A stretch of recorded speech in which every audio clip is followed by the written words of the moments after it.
Hi, I'm 3Gnomes, and I'm currently working on a psychological horror 3D platformer called Toby's Topsy Tale.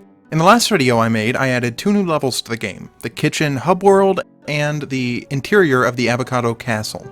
And then to get between all of these things, I also added a basic loading screen. The first thing that I wanted to do this week was add in a level called the Pantry Level, which is based off a pantry. This serves as kind of a tutorial area for the game, and it's also where you're supposed to meet your first NPC. I started by just adding it to this game file. To be clear, I've already made several levels in another game file from an older version of Unity, and now that I'm adding coding to this game and fully fleshing it out, I'm just pretty much importing them to this version of Unity. So the pantry level was already made, I just had to bring it in and tweak it. Now the level is in place, however there isn't any coding attached to anything in this level, except the player. Since this was an area meant to teach you and for you to play around with, one of the first things I did was set up a rigid body system for a few of the objects in the world so that you could interact with them. I thought since this was the tutorial area, it would be great to encourage you to play around and see what interacting with things in the world does. I started with a can, with some minor issues at first. I eventually did get it working exactly how I wanted. Now that the can was functional, I also wanted to make this box over here in the middle also able to be interacted with, although ideally it should be a little heavier. And thus, your character in this tutorial area could now move things and bump into things and interact with the world in a totally new way, other than just pressing the interact button or hitting. And that's where I started with the pantry level. The next basic thing that I wanted to set up was making it so that you could actually go back and forth between this pantry level and the kitchen hubworld level.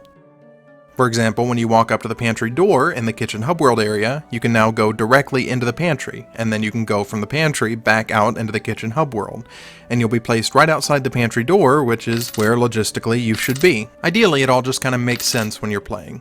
And now it was time to add some mechanics to the pantry. Specifically, when I originally designed the game, I had a ladder system in place. However, eventually I decided that bounce pads were the way to go. I thought that fit the tone of a 3D platformer a lot better. So now I had to replace this ladder. And I thought for a while about what would be a good bounce pad for this level. First, I thought about the idea of a kitchen scale, however I didn't want it to be something really big and bulky. I wanted it to be just a little small bounce pad you could jump on, but something that would fit naturally into this environment. So I did what I always do, and I just googled some vague terms that fit the tone of the game.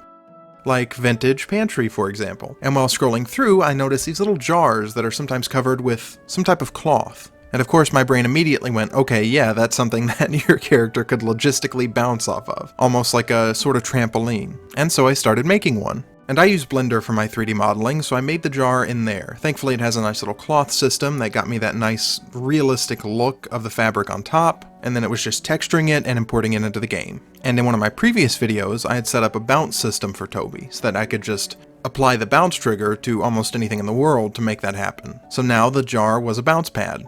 However, when he did bounce, I hadn't added collisions to the shelf above him that he's supposed to be jumping onto. So I quickly just added a mesh collider to that shelf, and now he could use the bounce pad to get up onto the second level, where he would then have access to the door that leads to a secret area in the kitchen. And now it was time to add the first NPC that you would meet in the game, Pinto, the sad bean man. For the purposes of this devlog, essentially anything that you can kill, I'll label as an enemy, even if it doesn't mean you any harm and is even friendly, such as Tilly. And anything that you can't inherently kill, at least at first, I'll call an NPC, such as Pinto, who I'll be creating now. Pinto was one of the first things that I ever imagined for this game, a sad little bean man with no arms, who just sits in the pantry, and can do absolutely nothing to find his missing sister. So I opened up Blender and I got to work. Now, I already have a few body parts made to fit the different characters in the game that I can just kind of slap on. For instance, because of the cartoony style, almost every creature can have variations the same type of cartoon feet. So I took a tin can that's already in the game and bent it around so it's looking down dejectedly, and added legs to it, went through the process of adding his beard and his eyes. I added materials to him, I rigged him, set up a basic animation, just a very sad, slow idle, so I imported him, and now Pinto was in the game. However, I did still have to slap the actual can texture on him, which I think did a lot to make it feel like you don't actually know whether this is meant to be a cartoon world or a more realistic world. It kind of bleeds together with characters like Pinto, who have cartoony textures such as in his beard or on his shoes, but has a realistic can texture for his body. It's meant to make you not exactly sure what's going on. Next up, I added his animations to the game and then kind of just got near him to see how he looked in the actual game, if it seemed natural. And while I was excited to make him start talking, I did want to handle making the basic pop-ups for the signs in the world first, so I got started on that. To tie in with the themes of hopelessness that the pantry has and the fact that it's a tutorial, the first sign that you see in the game gives you the tip to press Q to die, and then tells you that it might take a few hours. In reality, this is the first introduction to the fact that you can press Q to duck, which will allow you to duck under certain enemy attacks and to get into hidden areas. I thought this was a really fun way to just introduce you to the idea that that button does something.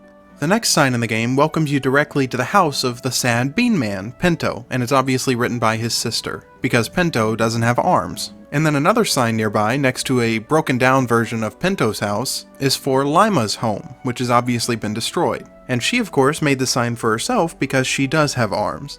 And yes, I did make a typo calling her the Sweat Bean Girl, which is very funny, but I do eventually go back and fix that as Sweet Bean Girl. The next sign is meant to introduce you to the idea of bounce pads. I'm assuming by this point your character's figured out that they can jump, but ideally this sign is what gets you to the next level. And now that that was done, I could finally add dialogue to Pinto. First off, giving you your first quest, which is to find his sister, because again, he doesn't have arms. And then, after he's given you this quest, if you go back and talk to him again before you found his sister, he'll just keep giving you this ambient dialogue of, "Oh, don't mind me, I'm just a can of beans."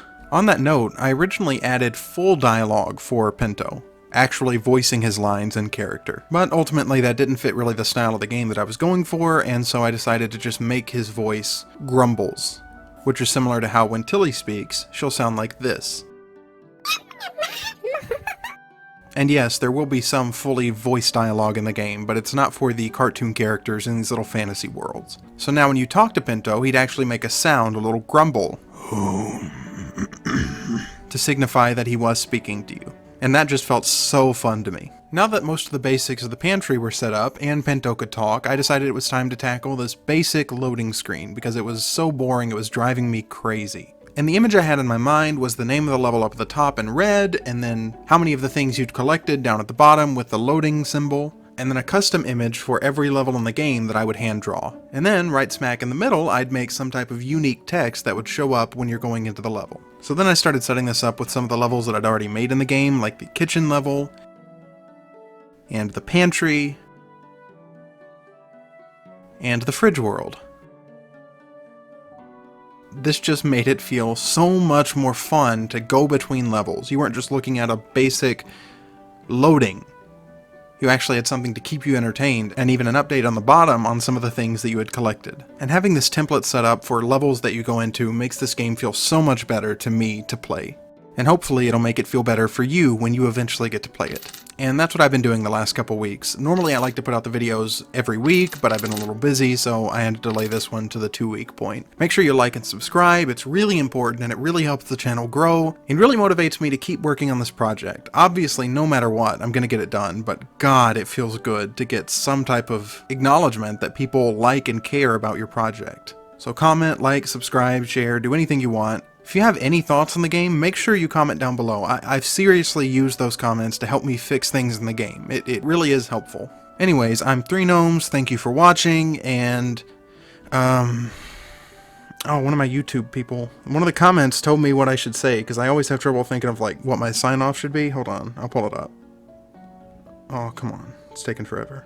One of my subscribers, Rock of Video Synth, said that my sign-off should be, I'm 3 Gnomes, be safe, happy, and healthy. I'll see you in the next update. I don't know if that's it, but it's, at least I don't have to keep trying to figure out what to say at the end of every one of these videos. Alright, oh, I'm still recording. Okay, toodles, y'all.